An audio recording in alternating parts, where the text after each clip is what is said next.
السلام عليكم ورحمة الله وبركاته. وولاشين هند عبد الروبلة خيارة شرفت بدن channel كيغو كحرن انت هورن ولا جوجت waxaan leeyahay la joogin waa farxadeena soo dhawaada dhamaantiinba inta hadda nagu soo biiri doonto waxaan leeyahay channelku waa channelkiini subscribe sameeya maxay ahayd toolay commentiga dhiirigelin weeyaan maasha Allah like to noo saara maasha Allah tabarakallah.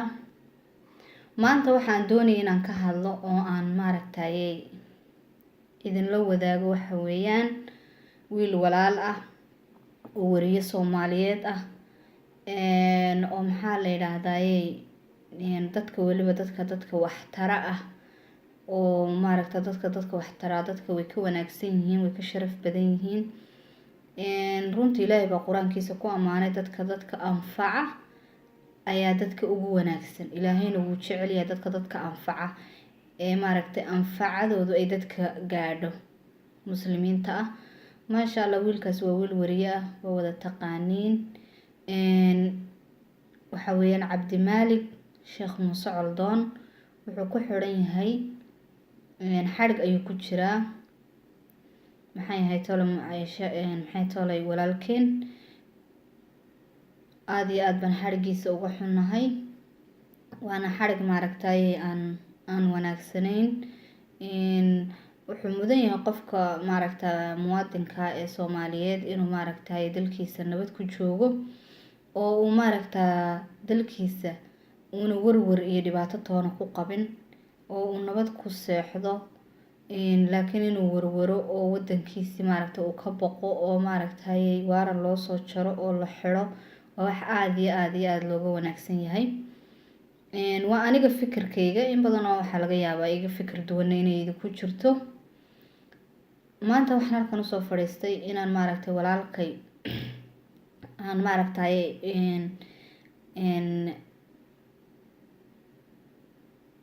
inaan ka xumahay xarigiisa aan maaragtay sheego xarigiisuna runtii xarig xalaal ma aha.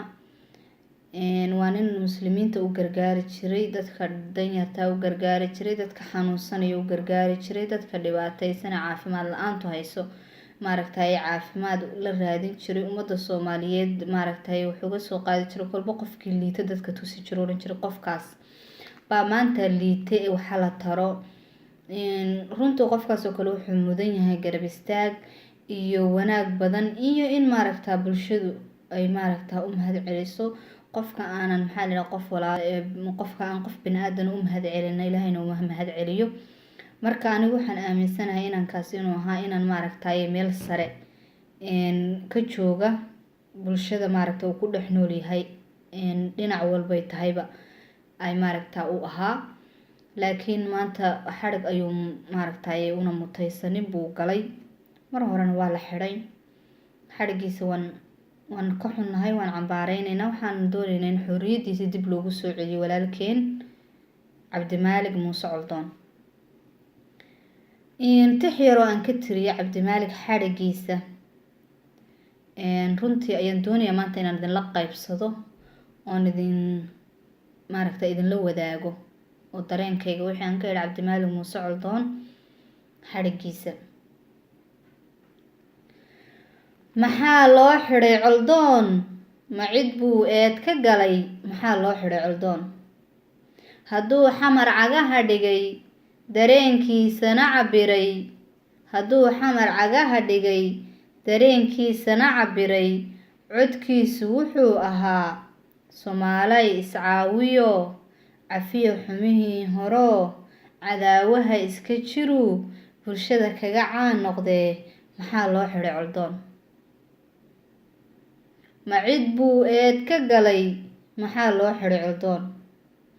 suxufi weeyaan Coldoon Soomaalida caawiyo caasimado u gaara iyo cid iyo reer aan ahayn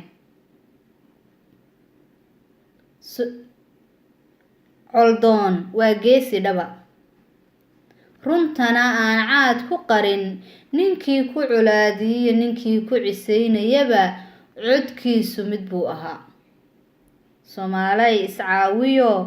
cafiyo xumihii horo cadaawaha iska jiru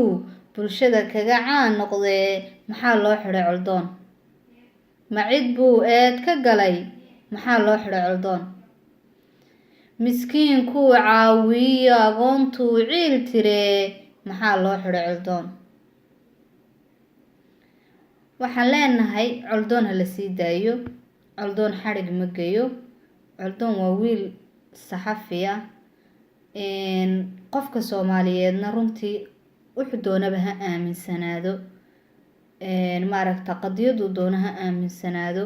ee waxa wanaagsan inuu meeshuu ku dhashay iyo dalkiisa hooyo uu nabad ku maro uu nabad ku joogo in la xidho in maaragtay qofku isagoon dembi gelin la dhibaateeyo in reerkiisa laga dhex saaro intaa midna wax wanaagsan ma aha marka waxaan ka codsanaynaa dadka xadhigiisa ka dambeeyey inay maaragtay xadhiga iyo xayiraada ka qaadaan coldoon oo ay free ka dhigaan coldoon waxa weeyaan qof bulshada wax tarayay aada u wanaag badan mana geyo in la xidho waan kusoo celcelinaynaa waxaan leenahay coldoon ha la sii daayo wax lagu haystaa ma jiraan dembi uu galay de isagu shakhsiyan u galay haddii ay jiraan waxa weeyaan waa in qofku xadhig waa dowladdu way la hadli karaysaa laakiin qofku waxaasuu aaminsan yahay ama muxuu halkaa u tegay runtii wax wanaagsan maaha marka waxaan leenahay free coldoon ha la sii daayo coldoon waa wiil soomaaliyeed waa saxafi waa qof u hadla dadka aan codka lahayn sida dadka buka dadka waalan dadka maaragtay waayeelka agoomaha